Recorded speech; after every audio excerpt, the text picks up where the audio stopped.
So, a few weeks removed from coming back from Detroit, and I think I've had not more than enough time to ruminate over the experience, but I've had enough time to really just put together my thoughts and just how I believe the trip went and whether or not they lived up to the expectations that I wanted them to reach.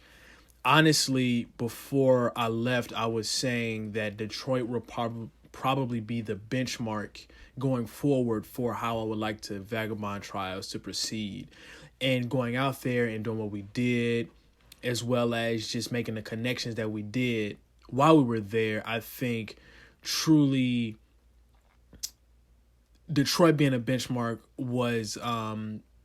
wasn't even accurate. It went far and beyond what I was hoping for. Definitely have to give thanks to the whole team that was present, from Tyler to James to everyone who donated, Gigi, Nisha, Christian, just everybody who donated, Angelica, Paula, everyone who threw me a cup, Abby, everyone who threw me, if not, $5, $10, or $100, because I got a few $100 donations, and that led to me reaching my goal. I think maybe a week or two before we were even set to depart, and even after I hit my goal, I got like a $10 donation. Shout out to you, Angelica, for that. I'm super appreciative, and I'm appreciative for everyone who shared the link for the donations and everything like that. I'm appreciative for Daisha to taking the time to meet with me, Yusef for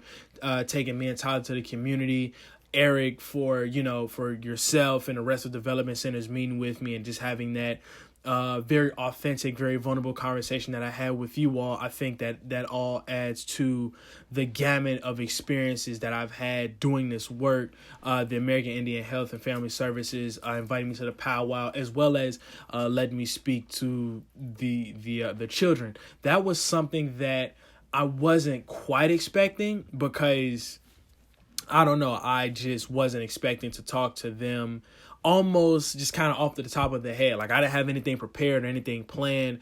Although, Tia, you mentioned that I should probably put together like a speech, and that's something that I was doing before I even came, but I thought to just lead a speech at home, and just thought that it would be more authentic for me to just have a heart to heart with them and just speak, from where my heart and where my mind was. And when James and Tyler chimed in and shared their experiences as well, I felt like that just added to the overall magnitude of the conversation. So Detroit was wonderful. Not only were we able to experience more than our fair share of what Detroit has to offer, because in the Airbnb we were in, it was in one of the, what Chicagoans will call, I guess, suburbs.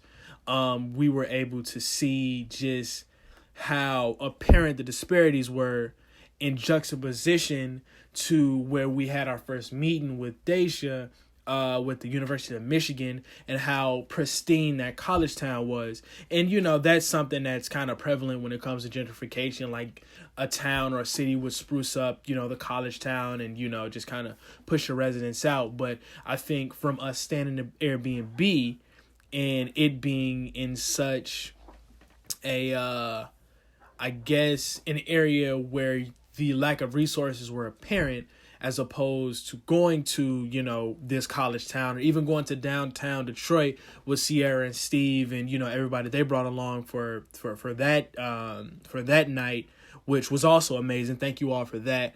But I think that was three different worlds of Detroit that we were able to see.